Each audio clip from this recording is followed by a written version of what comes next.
Welcome to another Star Wars Armada Explained. I'm Karnak.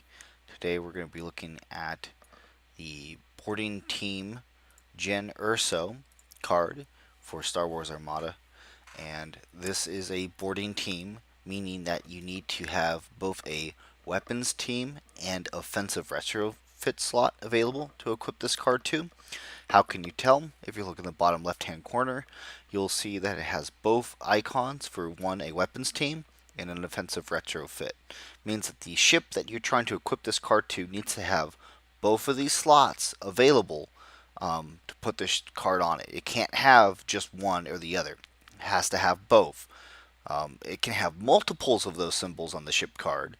For example, two weapons teams or two offensive retrofit slots, but you need to have at least one of each that you could put this card into. She is also faction specific. She is only for the Rebel Alliance. You can tell if you look to the opposite side by the amount of points she costs, which is 4 points. You'll see the Rebel Alliance symbol there, meaning she can only be equipped to Rebel ships. She is also a unique card, meaning that you can only equip one of this card in your fleet.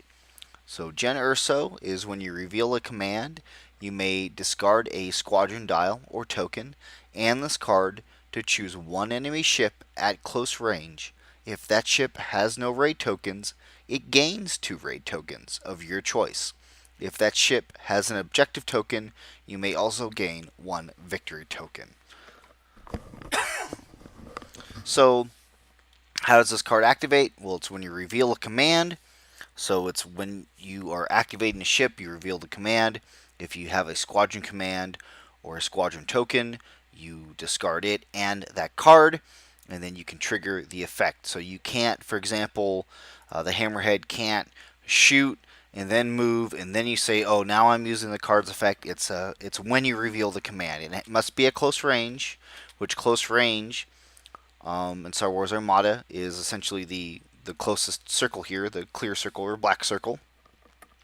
The blue circle is medium range, so you wouldn't be able to trigger it past that. But in this situation, we are at close range of this interdictor. So the first thing that you would trigger is applying the raid tokens. And again, raid tokens can be either for a concentrate fire, a navigation, a squad, or a repair. So you can place 2 raid tokens on that ship, and they can be any raid token of your choice. And remember, for raid, how that keyword works is that when an enemy ship reveals a dial, if it has a raid token on it matching that dial, you need to either discard that dial to either clear all raid tokens on that ship, or if you have command tokens matching the raid token, you can discard the command token to discard the raid token. Otherwise, if you have a bunch of raid tokens on a ship and you just want to just discard the dial to wipe them all out, you can do that.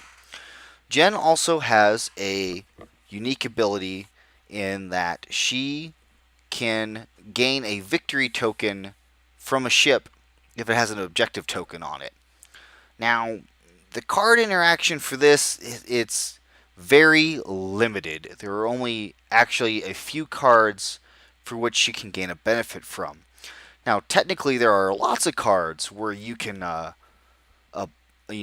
use her ability for any ship that's marked with an objective token. Which, of course, for example, when you're marking up a ship with advanced gunnery, you put an objective token on that ship to mark that it is the objective ship.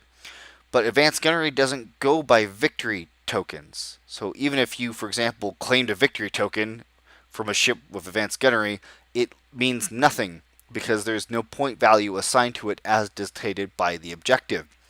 Currently in Star Wars Armada, there are only 3 objectives where Jyn can gain a benefit from.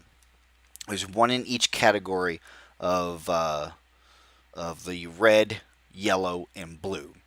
So the only blue objective that she can gain any benefit from is Intel Sweep, because Intel Sweep is you assign an objective ship, and when a player's objective ship reveals command, that player can choose an objective token that's on a table and can remove it from player to gain a victory token. So if Jyn were to fly up to an objective ship and use it because the ship has an objective token on it. Technically, you can claim an intel sweep victory token from it, which of course at the end of the game when you're tallying up who has the most victory tokens, that can contribute to that. So if there's only I believe 5 tokens in play. Let's see, yeah, 5 objective tokens are in the setup area. So for example, if the enemy picked up 3 objective tokens and you only managed to pick up 2 objective tokens, at the last minute you swooped in with Jyn and you claimed a victory token from the ship with an objective token on it, because that still counts, then you're at 3 and 3. You have 3 victory tokens for each side. Nobody would gain the score bonus. It would not be assigned to anybody, because again, you have to have more victory tokens than your opponent to increase your final score by 75 in the case of Intel Sweep.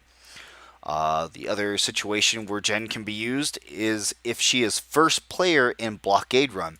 Because remember, the second player assigns an objective token to each of his ships as second player. And if they're destroyed, if they're destroyed, then the first player can gain a victory token. But since they all have an objective token on them, if Jyn flies up and activates, she gains a victory token because there's a victory point assigned to it. So you would gain 20 points from flying up to a ship. It's a one-time thing, so that is, you can gain a very, very small benefit there. The last objective is capture the VIP, and this is probably the objective she can get the most benefit from, and only if your first player really, you technically could be second player and you could hand off the VIP to the first player. You place it closer to him so he picks it up, and then you fly Jyn up, can claim a victory token from the objective ship, and then you can blow that ship up, pick up the VIP, and now you have 100 points, because it is when a player's ship has the objective token, that player gains 1 victory token, and the victory token is worth 50 points in this case. So very niche play there that you can do with Jyn. For the most part, she doesn't see a lot of time on the table just due to how limited her interaction is. Hopefully FFG will find some ways to make her more useful, because I think she's a very interesting dynamic, just not has really any far-reaching uses at this time. That's Star Wars Armada Explained. Thanks for watching.